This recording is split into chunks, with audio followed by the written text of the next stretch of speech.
It is a warm, wet morning on a floodplain 66 million years ago.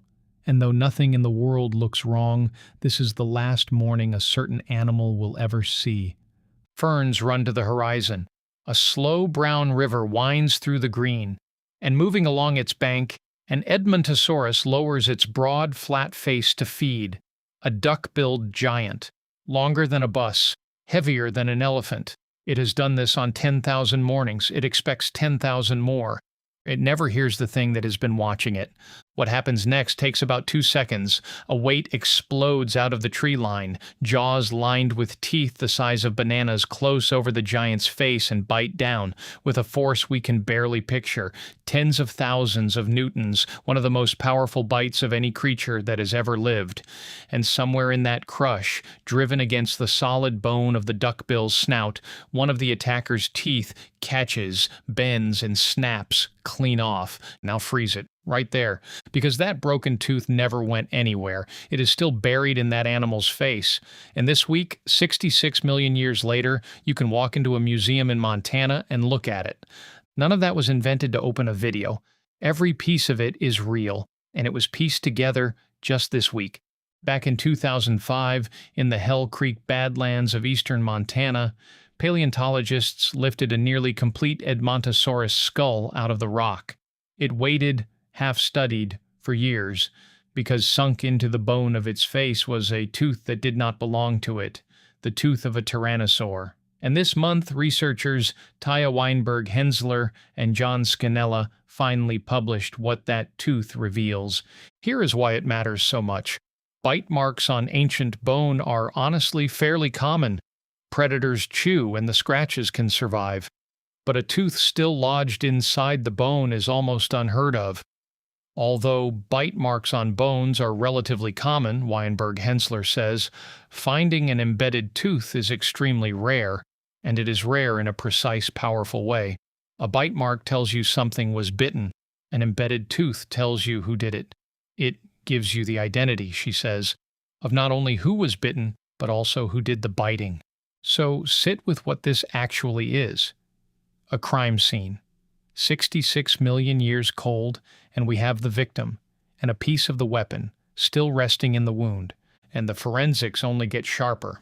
CT scans, the same technology a hospital would use on you, let the team look inside the skull without ever breaking it open. The tooth is in the front of the face. Clearly wasn't on the flank nor the tail. It was easily identifiable on the face, which means that in their final moment, these two animals were looking straight at each other. There is no sign of healing anywhere around the wound. In a living animal, injured bone begins to knit and rebuild, and it leaves a mark. Here, there is nothing, which leaves only two possibilities, and Scannella states them without flinching. The duckbill may have already been dead when it was bitten, or it may be dead because it was bitten. A kill or a corpse. And the force it takes to snap a tooth off inside solid bone, Weinberg-Hensler notes, points to the use of deadly force. Her summary of what the skull holds is hard to improve on. It paints a terrifying picture of the last moments of this Edmontosaurus. We can even, in a sense, name the killer. In the final days of the dinosaurs in Hell Creek, a tyrannosaur tooth of this size really belongs to only one animal, the king himself, Tyrannosaurus rex. Now step back from the skull, because this is where it stops being a nature documentary and becomes something stranger. 66 million years. We say a number like that so lightly. Let me try to make it land. Our entire species, every human who has ever lived, every language ever spoken, every empire, every song ever sung, is around 300,000 years old. This broken tooth sat inside that face for more than 200 times longer than human beings have existed at all. One afternoon, one bite, 2 seconds of terror on a riverbank, sealed in stone and carried untouched across an ocean of time so wide the mind simply slides off it. And here is the part that probably aches the most. This Edmontosaurus was one of the last of its kind. Hell Creek is the closing chapter of the Age of Dinosaurs, the very end. The animals here, the Tyrannosaurs and the horned giants and the great duckbills, were living in the final act, and not one of them knew it, because at roughly the moment this one died in a predator's jaws somewhere far out in the dark, a mountain of rock was already falling toward the Earth. In a heartbeat of geological time, the asteroid would strike, the fire would come, and this whole world, the hunter and the hunted and very nearly everything else alive, would vanish. The animal died. Its killer died. Their entire kind died. And the little broken tooth outlasted every one of them. So what do you do with a thing like that? You read it. That is the quiet miracle underneath all of this.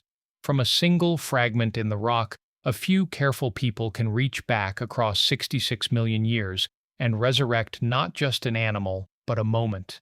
One specific afternoon, one specific act, the identities of two creatures and the violence between them. Bone becomes behavior, stone becomes story, and the dead are, in the only way we ever really can, read back to life. And it is worth remembering this week especially how rare that act of looking truly is. The world just said goodbye to the actor who, more than almost anyone, taught a whole generation to stand in front of old bones and see living, breathing animals, to feel the wonder in a fossil instead of the dust. That was always the real magic. Not bringing the dinosaurs back, learning to read the story they left behind. And maybe that is what to carry out of here.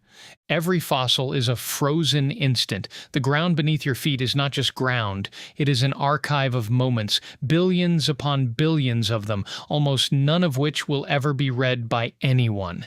This one, we read, a bad afternoon on a riverbank, 66 million years gone, recovered whole.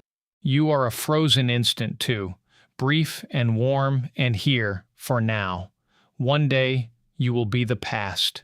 And that is not a morbid thought. Look what a single moment turned out to be worth.